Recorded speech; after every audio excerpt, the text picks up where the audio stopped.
बिस्मिल्लाहिर्रहमानिर्रहीम। अस्सलामु अलैकुम वरहमतुल्लाहि वबरकातुहू। तो जो इससे पहले मैंने एक लेक्चर दिया था आइसोटॉप के ऊपर, ये चैप्टर नंबर 10 न्यूक्लियर फिज़िक्स का पहला टॉपिक है आइसोटॉप। उसके साथ ही आइसोबार और आइसोटोन उनके थोड़े बहुत डिफिनीशन करते हैं। तो अगेन आइसोबार का क्या मतलब है? तो isobar it is the combination of two word. यहाँ पर आइसो का मतलब है आइसो से लिया गया है, यहाँ पर मैंने लिखा भी है आइसोज मीन इक्वल। और दूसरा जो हमारे साथ बेरोज है, this mean this is weight. तो आइसोबार का मतलब ये है कि हमारे साथ वो डिफरेंट न्यूक्लियाई, डिफरेंट एलिमेंट जिनमें नंबर ऑफ न्यूक्लियन और सेम होते हैं, न्यूक्लियनों की तादाद सेम होती है, जिनका मास नंबर सेम होता है। यानी इसका मतलब ये हुआ कि नंबर ऑफ प्रोटॉन और नंबर ऑफ न्यूट्रॉन, इन दोनों का सम ये सेम होगा। यानी इसका मतलब हरगिज़ ये ना ले कि नंबर ऑफ न्यूट्रॉन सेम होंगे, नो, कभी भी आइसोबार में नंबर ऑफ न्यूट्रॉन ये सेम नहीं होते। आइसोबार मीन जिनमें न्यूक्लियनों की तादाद सेम होती है, प्रोटॉन और न्यूट्रॉनों का सम सेम होता है, और प्रोटॉन और न्यूट्रॉनों का जो सम है, इनकी तादाद का जो सम है, it is the mass number, mass number same होता है। चूँकि हम ये कहते हैं कि आइसोबार में जो प्रोटॉन की तादाद है वो डिफरेंट है, तो हम इस तरह कह सकते हैं कि प्रोटॉनों की तादाद या एटॉमिक नंबर वो डिफरेंट होगी। आइसोबार में what about the number of neutron, हमारे साथ नंबर ऑफ न्यूट्रॉन ये डिफरेंट होंगे। जिस तरह आप देख लें, आप यहाँ पर क्लोरीन देख लें, आप अर्गान देख लें, आप कैल्शियम देख लें, आप पोटेशियम देख लें, इन सारों के जो मास नंबर है वो तो सेम है, लेकिन इन सारों के जब आप एटॉमिक नंबर देखेंगे, सारों के एटॉमिक नंबर वो डिफरेंट है, क्योंकि ये डिफरेंट एलिमेंट है तो इनके एटॉमिक नंबर वो डिफरेंट है।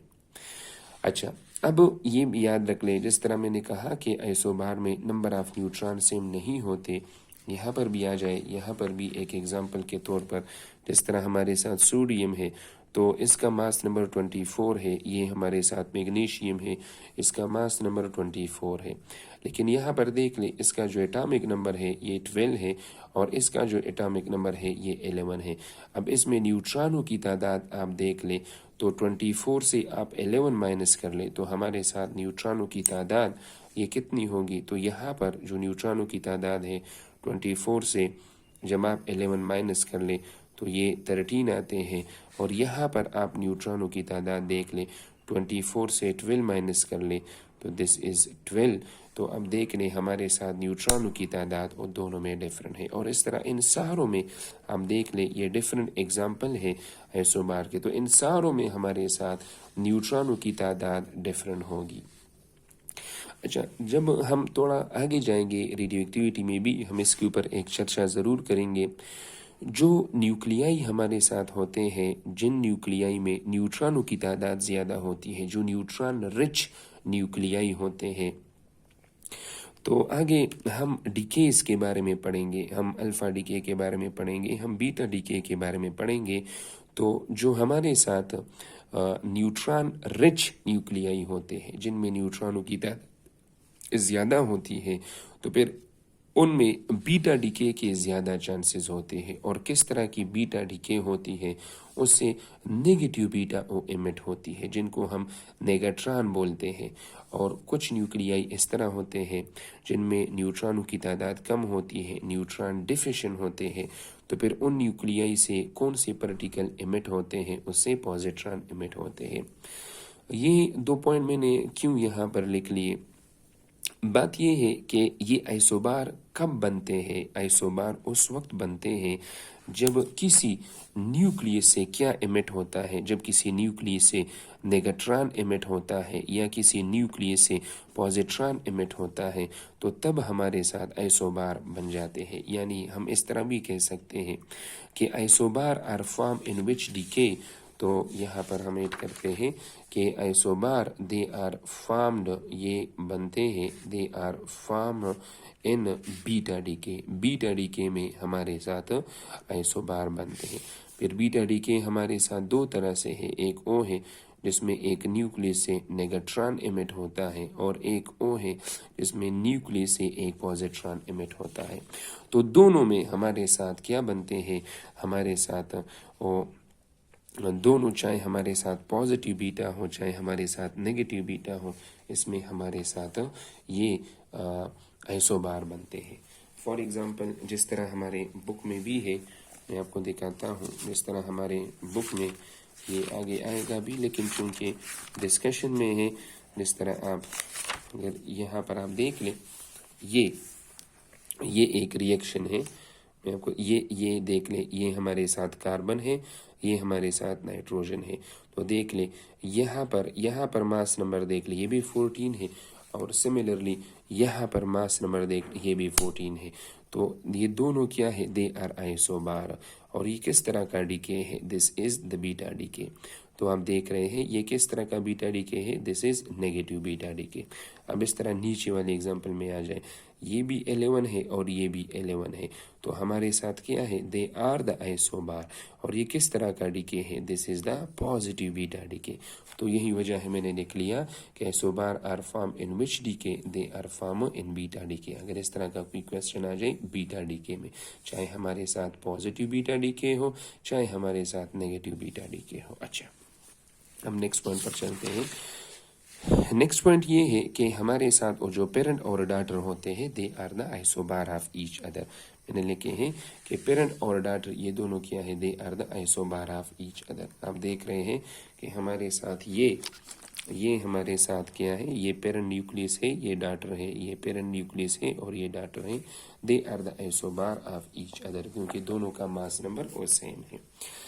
फिर ये बात याद रख लें कि चूंकि आइसोबार में एटॉमिक नंबर ये डिफरेंट होता है, तो they have different atomic structure. दोनों के एटॉमिक स्ट्रक्चर और डिफरेंट होंगे। क्यों? Due to difference in the atomic number. चूंकि दोनों का एटॉमिक नंबर डिफरेंट होता है, तो इनकी केमिकल प्रॉपर्टी, इनका एटॉमिक स्ट्रक्चर ये डिफरेंट होगा ऑब्वियसली, क्योंकि नंबर ऑफ इलेक्ट्रॉन और नंबर ऑफ प्रोटॉन ये तो सेम होते हैं। तो जब प्रोटॉनों की तादाद डिफरेंट है तो फिर उनका एटॉमिक स्ट्रक्चर ये डिफरेंट होगा।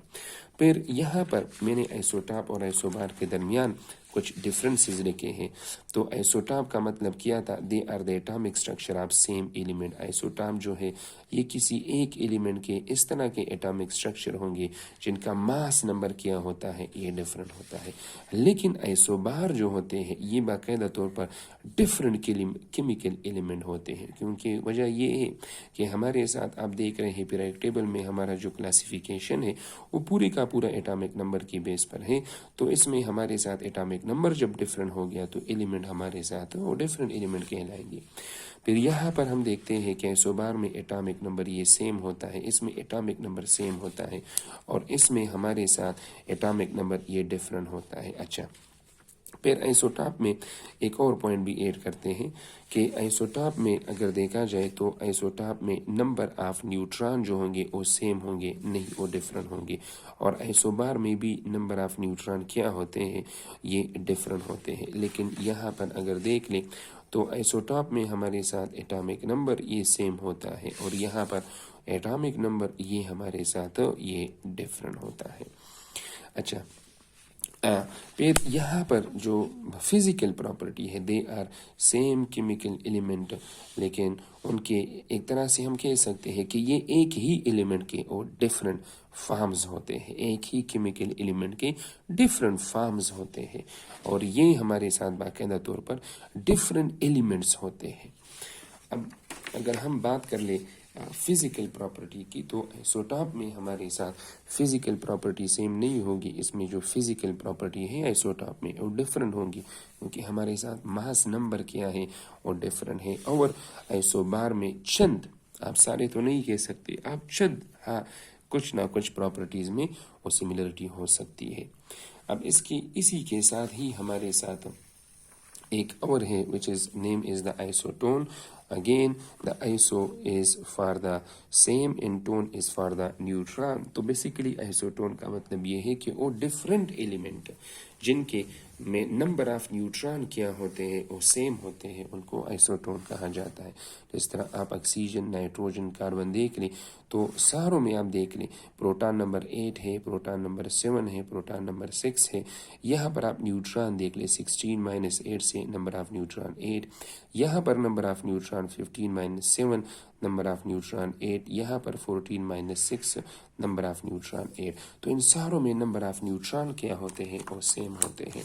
अगर आप देख लें एक तरह से तो मैं इस तरह लिख सकता हूँ, आइसोटोप में एटॉमिक नंबर ये सेम होता है, आइसोटोप में मास नंबर ये डिफरेंट होता है।